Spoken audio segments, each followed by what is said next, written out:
بسم اللہ الرحمن الرحیم۔ السلام علیکم ورحمۃ اللہ وبرکاتہ۔ محمد طارق وائس چینل میں تمام ناظرین کو خوش آمدید۔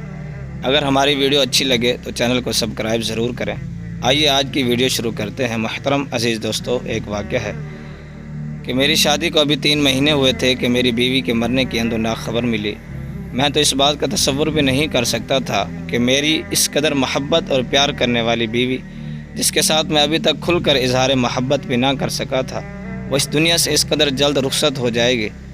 میں نے اس کی محبت کو پورا کرنے کے لیے کوئی کسر یا کمی نہیں چھوڑی تھی، اس کی چاہت کا ہر طرح سے خیال رکھا، لیکن زندگی نے مجھ پر اتنا بڑا ستم کر دیا کہ میری بیوی بھری جوانی میں مجھے چھوڑ کر چل بسی۔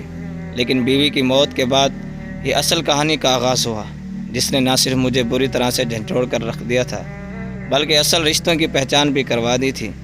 جیسے میری بیوی کی مرنے کی خبر پھیلی تو بیوی کے میکے والے ہمارے گھر آ گئے۔ شدید غم و غصے کے عالم میں اس کی ماں مجھے لعن طعن کرنے لگی اور کہنے لگی کہ تو نے ہی میری بیٹی کو مارا ہے۔ وہ شادی کے وقت تو بہت خوش تھی اور ہم سے کہہ رہی تھی کہ اب اس گھر سے بس اس کا جنازہ ہی نکلے گا، اور تو نے سچ میں اس کا جنازہ ہی نکال دیا۔ تجھے ذرا بھی شرم نہ آئی؟ یقیناً تو نے ہماری بیٹی پر ظلم و ستم کے پہاڑ توڑے ہوں گے، اور وہ بیچاری کسی کو کچھ بتانے کی بجائے خود ہی گھٹ گھٹ کر مر گئی۔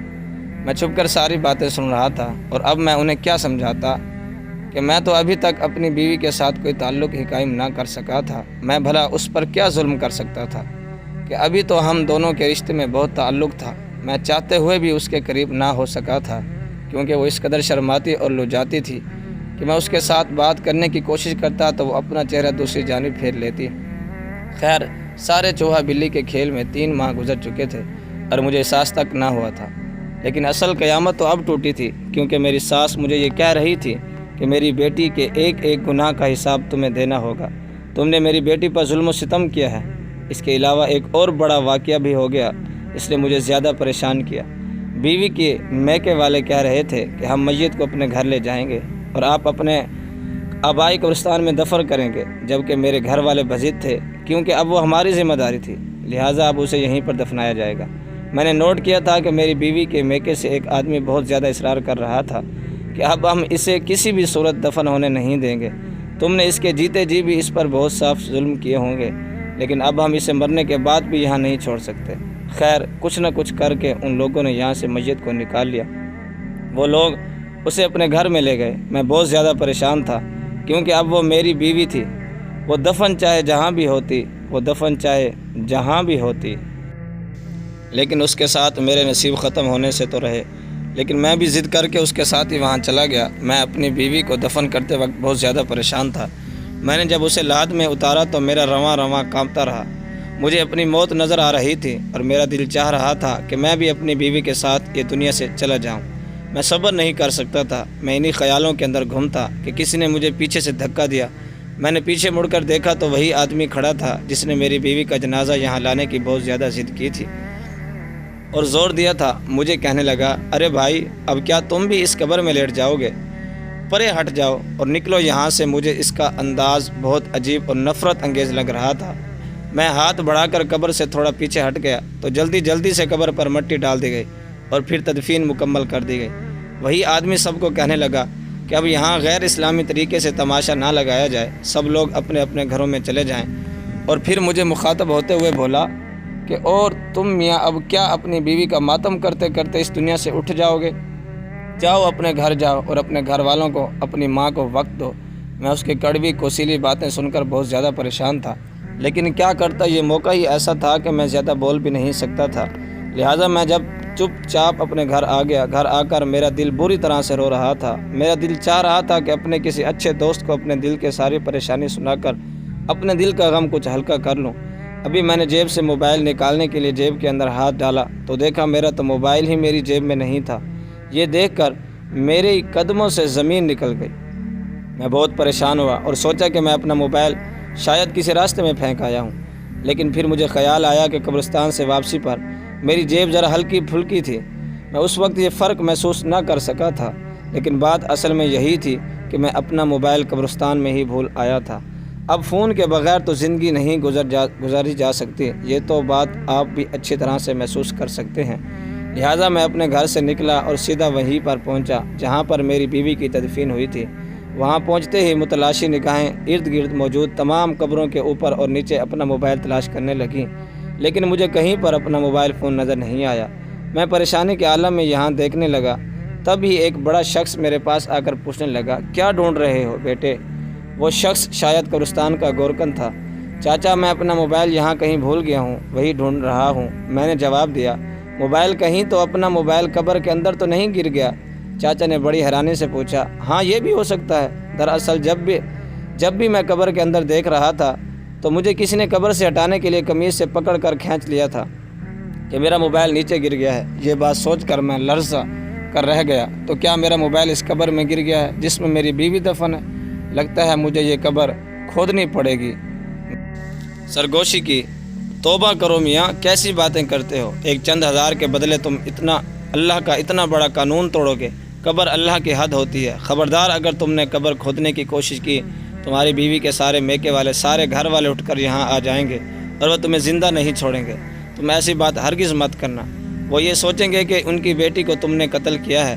وہ شخص بولے چلا جا رہا تھا اور اس کی باتیں سن کر میں حیران ہو گیا کہ اس آدمی کو میرے گھریلو مسئلوں کے بارے میں اتنی معلومات کیسے ہوئی۔ میرے خیال میں وہ ایک گورکن تھا، لیکن اس کو یہ بھی معلوم تھا کہ یہ میری بیوی ہے، اور اس کے گھر والے مجھ سے اس بات کو لے کر پہلے سے ہی ناراض تھے کہ ان کی بیٹی کی شادی کے اتنے جلدی مر گئی تھی۔ لیکن پھر میں نے سوچا کہ یہ میری بیوی کے میکے قبرستان ہے، اس لیے اس شخص کو میرے بارے میں اتنی معلومات ہے۔ شہروں میں عموماً ایسی تفصیل نہیں بتائی جاتی، نہ ہی کوئی دوسرے خاندان کے بارے میں جانتا ہے، لیکن یہ گورکن عجیب تھا جسے ہر طرح کی معلومات تھی۔ میں بڑا حیران تھا لیکن چپ تھا۔ اس وقت غم ہی اتنا تھا کہ میں فوراً اپنے گھر لوٹ آیا۔ گھر آ کر میں نے یہ بات اپنی ماں کو بتائی تو ماں کہنے لگی، بیٹا اس پر پریشان ہونے والی کون سی بات ہے؟ تم ایسا کرو کہ دوسرا موبائل لے لو، خام خواہ پریشان ہوتے رہو گے۔ اب اگر بیوی کی وفات کے بعد تمہارے پاس موبائل بھی نہیں ہوگا تو تمہارا دل اور بھی زیادہ پریشان ہوگا۔ اپنے دھیان بٹانے کی کوشش کرو، میں تمہیں پیسے دیتی ہوں، تم جا کر نئے فون خرید لو۔ ماں کی یہ تمام باتیں سن کر میں نے کہا کہ امی جان، اس موبائل پر میرے کافی جاننے والوں کے نمبر موجود تھے، اور اس موبائل کے جانے سے میرے وہ سارے نمبر بھی جاتے رہیں گے، لیکن چلو ٹھیک ہے، میں ایسا ہی کروں گا۔ آپ مجھے پیسے دے دو، میں 1 مہینے کے بعد واپس لوٹا دوں گا۔ ماں نے مجھے پیسے دے دیے اور میں بازار سے جا کر ایک نیا فون خرید لوں گا۔ میں نے اپنے پاس ایک سم بھی رکھ لی، لیکن پھر ایک ایسا واقعہ ہوا جس نے مجھے مزید بے چین میں مبتلا کر دیا۔ رات کا وقت تھا اور میرے موبائل فون پر سگنل نہیں آ رہے تھے، لیکن جب اچانک سے تھوڑے سگنل نمودار ہوئے تو میں نے پہلا نمبر جو ملایا اور میرے پرانے موبائل کا تھا۔ شاید میں سگنل چیک کرنے کے لیے بے ارادی طور پر ایسا کر رہا تھا، میرے تو وہم و گمان میں بھی نہیں تھا۔ میرا خیال تھا کہ بس میرا موبائل قبر کے اندر گر گیا تو اب وہ ختم ہو گیا ہوگا، کیونکہ فون میں چارجنگ بھی زیادہ نہیں تھی۔ لیکن جیسے میں نے فون ملایا، اس بار بیل جانے لگی۔ یہ بس سن کر میرے رونگٹے کھڑے ہو گئے۔ مجھے عجیب سا ڈر لگنے لگا کہ میرا موبائل قبر میں ہے اور وہاں پر بیل جا رہی ہے، لیکن اگلے لمحے جو ہوا اس نے مجھے حیران کر کے رکھ دیا۔ میرا فون ریسیو کر لیا گیا تھا، اور پھر جو ہوا میں اس قدر حیران اور پریشان اور تجسس سے مبتلا ہوا کہ فوراً اپنی جگہ سے اٹھ کر کھڑا ہوا، اور ماں بھی حیران تھی کہ یہ کیا کہہ رہا ہے۔ بیٹے کہاں جا رہے ہو؟ حیران ہوتے ہوئے مجھ سے پوچھنے لگیں۔ ماں، میں اپنی بیوی کی قبر پر جا رہا ہوں۔ کیا ہو گیا ہے؟ پہلے تو تم موبائل کا بہانہ کر کے چلے گئے تھے، لیکن اب کیا آفت آن پڑی ہے کہ رات کے اس وقت تم اپنی بیوی کی قبر پر جا رہے ہو؟ اماں، مجھے جانا ہوگا۔ یہ کہہ کر میں تو گھر سے نکل گیا، لیکن میں نہیں جانتا تھا کہ اس کے بعد میری ماں کتنی پریشان ہوگی۔ ابھی میرے دل میں صرف ایک ہی خیال تھا، اور وہ تھا میری بیوی کا، کیونکہ جو کچھ میں نے سنا تھا اس کے بعد میں خاموش تو نہیں بیٹھ سکتا تھا۔ میری پوری ذمہ داری بنتی تھی کہ میں اس معاملے کی جا کر تحقیق کروں، اس لیے میں اپنی بیوی کے آبائی قبرستان پہنچ گیا تھا۔ لیکن میں نے جیسے ہی قبرستان کے اندر قدم رکھا تو یہ گورکن مجھے ملا۔ ارے میاں، تم یہاں بار بار کیا ڈھونڈنے چلے آتے ہو؟ جو دیکھتے ہو؟ وہ غصے سے بولا۔ گورکن میاں، آپ کا کیا کام ہے قبر کھودنا؟ آپ اپنے کام سے کام رکھیں، آپ مجھ سے بار بار سوال کیوں کرتے ہیں کہ میرے میں یہاں کیوں آیا ہوں؟ ارے میاں، میں تو تم سے ہمدردی کی وجہ پوچھ رہا ہوں۔ اچھا، میں اس معاملے کے بارے میں کچھ نہیں جانتا بیٹا، لیکن ایک بات ضرور کہوں گا کہ اس کا تعلق تمہاری بیوی سے ہی ہے، تمہاری بیوی کی قبر سے نہیں۔ اور تم اپنی بیوی کے گھر والوں کے پاس جا کر اس کے بارے میں معلوم کرو، تمہیں خود ہی سمجھ آ جائے گی۔ میں کچھ بولوں گا تو وہ خیانت ہو جائے گی، اس لیے میں خود کو گناہگار نہیں کرنا چاہتا۔ تم خود جا کر معلوم کرو، عقل مند کے لیے اشارہ ہی کافی ہوتا ہے۔ اب میں گورکن کی سارے بات سن کر سمجھ چکا تھا کہ مجھے کوئی بات نہیں بتانا چاہتا تھا، اس لیے کہ شاید اس نے میری بیوی کے گھر والوں سے کوئی رقم وصول کی ہوگی یا کوئی اور وجہ ہوگی جس وجہ سے وہ پوری بات مجھے نہیں بتا پا رہا تھا۔ لہٰذا میں اپنی بیوی کے قبرستان سے ہو کر اس کے گھر پہنچ گیا، لیکن میں نے گھر کے دروازے پہ دستک نہیں دی تھی، بلکہ یوں ہی گھر کے اندر داخل ہو گیا۔ میں نے دیکھا کہ وہ سب لوگ ایک کمرے میں بیٹھے باتیں کر رہے تھے۔ گھر کے باہر والا حصہ خالی تھا اور وہاں کوئی بھی نہیں تھا، اس لیے میں چلتا ہوا اس کمرے کے قریب پہنچ گیا جہاں بیٹھ کر وہ لوگ باتیں کر رہے تھے۔ میں نے دیکھا کہ ان سب کے چہروں پر بے پناہ غصہ تھا۔ مجھے لگا وہ ابھی اٹھ کر مجھے مارنا شروع کر دیں گے۔ وہ بات کر رہے تھے میری بیوی ہی کے بارے میں، لیکن سمجھ نہیں آ رہا تھا کہ وہ میری بیوی پر غصہ کیوں کر رہے تھے۔ تب ہی میرا ہاتھ وہاں پڑی ایک پیالی پر لگا، وہ پیالی گر کر ٹوٹ گئی۔ تب ہی سب کی توجہ میرے اوپر آ گئی۔ وہ لوگ مجھے یوں دیکھنے لگے جیسے میں نے اس گھر میں چوری کر لی ہو۔ بیٹا تم یہاں کیسے اور کب آئے؟ میری ساس نے مجھ سے پوچھا۔ اماں جی میں آپ کو ایک بات بتانے کے لیے یہاں آیا ہوں۔ میں نے اپنی ساس کے چہرے پر ایک امید بھری نظر ڈالی۔ ہاں بیٹا آؤ آؤ، تمہارا ہی انتظار تھا۔ میرا انتظار؟ مگر وہ کیوں؟ میں نے حیران ہوتے ہوئے اپنی ساس سے پوچھا۔ بس بیٹا حالات ہی کچھ ایسے ہیں، کیا کریں، تمہیں تو معلوم ہے کہ میں ایک معمولی خاندان سے تعلق رکھتی ہوں۔ میرا بھانجا کل سے گھر نہیں آ رہا، وہ ایسا غائب ہوا ہے کہ میری بہن بھی پریشان ہو گئی ہے۔ کہتی ہے کہ اپنے داماد سے کہہ کر میرا بھانجے کو کہیں سے ڈھونڈو ورنہ میں مر جاؤں گی۔ میرا ایک ہی جوان بیٹا تھا، اگر وہ بھی نہ رہا تو میں کیا کروں گی؟ تم جانتے ہو نا کہ کافی عرصے سے ہماری ان کے ساتھ ناراضگی چل رہی ہے، لیکن اب اس موقع پر ہم دونوں خاندان والے ایک دوسرے کے بہت قریب ہو گئے ہیں۔ اپنی ساس کی یہ باتیں سن کر میں اپنا غم بھول گیا۔ اچھا ماں جی، میں آپ کا کام کر دوں گا، لیکن ابھی میں آپ کو مسئلہ بتانے آیا ہوں۔ بیٹے مسئلے تو چلتے ہی رہتے ہیں، میری ساس نے میری بات کو اکثر نظر انداز کر دیا، لیکن تم پہلے میرا کام کر دو، اس کے بعد تم جو کہو گی میں وہی کروں گی۔ میں نے اب یہ ساس کے ساتھ بات کرنا مناسب نہیں سمجھا۔ وہاں سے ایک اور ذمہ داری لے کر میں واپس اپنے گھر آ گیا۔ میں اپنی بیوی کی قبر کھولنا چاہتا تھا اور چاہتا تھا کہ ایک بار اس کی قبر کھولی کر اور اپنی تسلی کر لوں، کیونکہ میں نے جو کچھ سنا تھا، جو کچھ جانتا تھا، یہ سب سن کر میرا دل عجیب سا ہو گیا تھا۔ میں چاہتا تھا کہ اپنی بیوی کی قبر کھول لوں اور اس کی قبر کو شائع کروں، لیکن کوئی بھی مجھے اس بات کی اجازت نہیں دے رہا تھا۔ رات کے 2 بجے میں نے قبرستان جانے کا فیصلہ کر لیا تھا اور مجھے اپنی بیوی کی قبر کھولنا بہت ضروری لگ رہا تھا۔ رات کے 2 بجے گھر کے سب لوگ سو چکے تھے۔ میں جانتا تھا کہ وہ گورکن جو بار بار مجھے منع کر رہا تھا وہ بھی اس وقت نہیں جاگ رہا ہوگا۔ اس کو لگتا ہوگا کہ اب میں تھک ہار کر چپ ہو کر بیٹھ جاؤں گا، لیکن میں چپ بیٹھنے والوں میں سے نہیں تھا۔ اتنی بڑی بات ہو گئی تھی، میں کیسے خاموش رہتا؟ میں نے جا کر سارے انتظام مکمل کیا اور تقریباً 2:30 بجے قبر کھولنا شروع کر دی۔ مجھے اس بات حیران نہیں ہوئی تھی کہ قبر کی مٹی کافی نرم تھی۔ ایسا لگتا تھا کہ جیسے قبر کو کچھ دیر پہلے بند کیا گیا ہو۔ میں نے جلدی مٹی ہٹائی تو قبر کی اینٹوں کو ہٹانے میں مجھے 5 منٹ سے زیادہ کا وقت نہیں لگا۔ میں اس وقت جوش اور ولولے میں تھا کہ میں بڑے سے بڑا پہاڑ بھی اکھاڑ سکتا ہوں۔ جب میں نے اینٹیں اٹھائیں تو مجھے ایک اور حیرت کا جھٹکا لگا۔ سامنے کا منظر دیکھ کر میرے پسینے چھوٹ گئے، ٹھنڈے پسینے میرے چہرے پر آ رہے تھے۔ میں اس قدر حیران اور پریشان تھا کہ مجھے سمجھ نہیں آتی تھی کہ اب کیا کروں، ہنسوں یا روؤں یا پھر اپنی بیوی کا ماتم مناؤں، کیونکہ سامنے قبر خالی تھی۔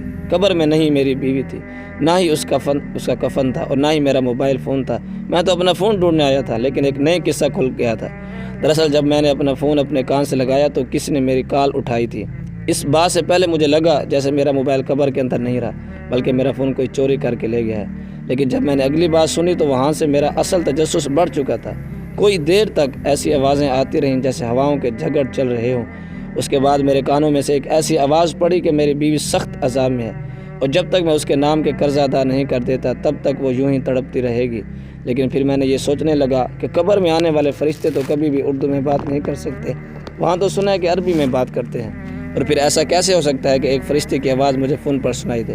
یہ چیز کوئی ڈرامہ یا روٹ لگتی تھی، ایسا ہو ہی نہیں سکتا تھا۔ بہت سارے لوگوں نے قبر کے اندر کیمرے اور مائک رکھنے کی کوشش کی تھی، لیکن آج تک کسی بھی فرشتے کی آواز کسی انسان کے کانوں میں نہیں پڑ سکی۔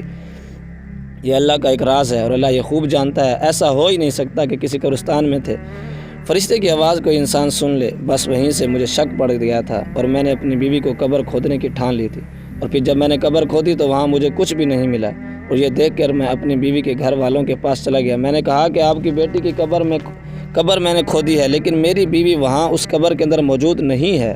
میرے سسرال والے مجھ پر غصہ کرنے لگے کہ مجھے یہ بے ادبی کرنے کی کس نے کہا تھا۔ میری بیوی کے بھائی تو باقاعدہ مجھے مارنے پر تل گئے تھے اور وہ اس قدر اونچی آواز میں بات کر رہے تھے کہ اب میں ان سے ڈرنے لگا تھا۔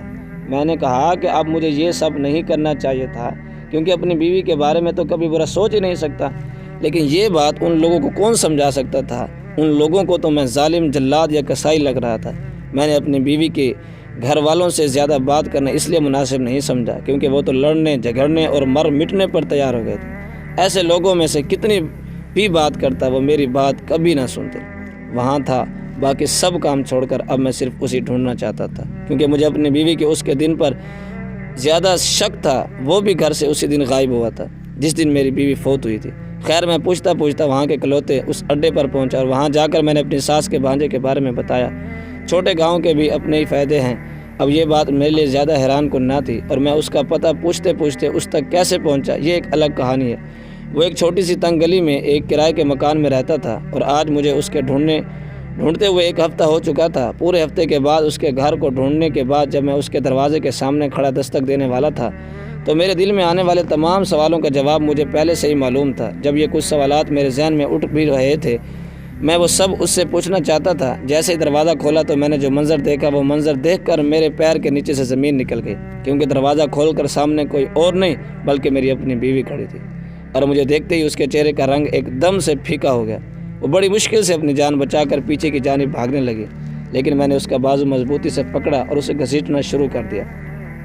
وہ چلانے لگی۔ وہ شاید اپنے گلی والوں کے سامنے مجھے گندا کرنا چاہتی تھی، لیکن میں نے سب کو یہ کہہ کر چپ کروا دیا کہ یہ میری بیوی ہے اور میں اسے یوں ہی یہاں چھوڑ کر نہیں جا سکتا۔ وہ سب لوگ بہت حیران تھے، اور میری بیوی پھر چہرے پر پریشانی تھی۔ اس کے چہرے پر ایک رنگ آتا اور دوسرا جاتا تھا۔ میں نے لا کر اسے گاڑی کے اندر پھینکا اور اسے پوچھا کہ تم یہاں کیوں ہو؟ تم تو مر گئی تھی۔ وہ کہنے لگی ہے کہ خدا کے لیے مجھے معاف کر دیں، خدا کا نام نہ لو، تم نے اسے ناراض کر کے یہ راستہ اختیار کیا گیا، اب بتاؤ کہ تمہیں کیا سزا دوں؟ میری بیوی ہاتھ جوڑ کر مجھ سے معافی مانگنے لگی کہ پہلے ایک بار آپ میری بات سنیں، پھر میں آپ کو سچ بتا دوں گی۔ اگر تبھی آپ کو یقین نہ آئے تو آپ جو بھی کہیں گے میں وہی کروں گی۔ میری بیوی نے مجھے اپنی کہانی سنانا شروع کی تو میں بھی چپ ہو گیا۔ اب میں اسے کیا کہتا اور کیا سزا دیتا؟ اس نے بتایا وہ جب سے بڑی ہوئی ہے اس کے گھر میں اس کے خاندان والوں کا آنا جانا لگا رہتا تھا۔ اس کا ایک کزن تھا جو کہ اس کی خالہ کا بیٹا تھا۔ میری بیوی کا کزن اکثر اس کے گھر آتا جاتا رہتا تھا۔ اس کا نام نذیر تھا۔ جب نذیر کے ساتھ اس کی بے تکلفی بڑھی تو نذیر نے اسے لالچ دیا کہ وہ اسے شہر میں ماڈلنگ کروانے کے لیے لے کر جائے گا اور خوب پیسہ کمائے گی، مشہور ہو جائے گی اور گھر میں غربت ختم کر دے گی۔ اسے اپنی ہوس کا نشانہ بنائے اور ساتھ اس کی تصاویر بھی بنائے۔ جب اس کی کافی تصاویر بن گئے تو وہ بیچاری مجبور ہو گئی تھی اور اس کی بات میں ماننے لگی تھی۔ اس کے ماں کو جب اس بات کا علم ہوا تو اس نے اس کی شادی میرے ساتھ کر دی، لیکن اس کے بھانجے نے پھر بھی میری بیوی کے ساتھ نہیں چھوڑا۔ وہ کبھی بھی میری بیوی کے گھر آتا اور کبھی میرے گھر آتا۔ اس نے میری بیوی کو سختی سے منع کر رکھا تھا کہ تو نے اپنے شوہر کے پاس نہیں جانا۔ یہی وجہ تھی کہ میری بیوی 2 حصے میں بٹ چکی تھی اور وہ اس شخص کی باتیں بھی مانتی اور میرے گھر میں بھی خوش رہتی تھی۔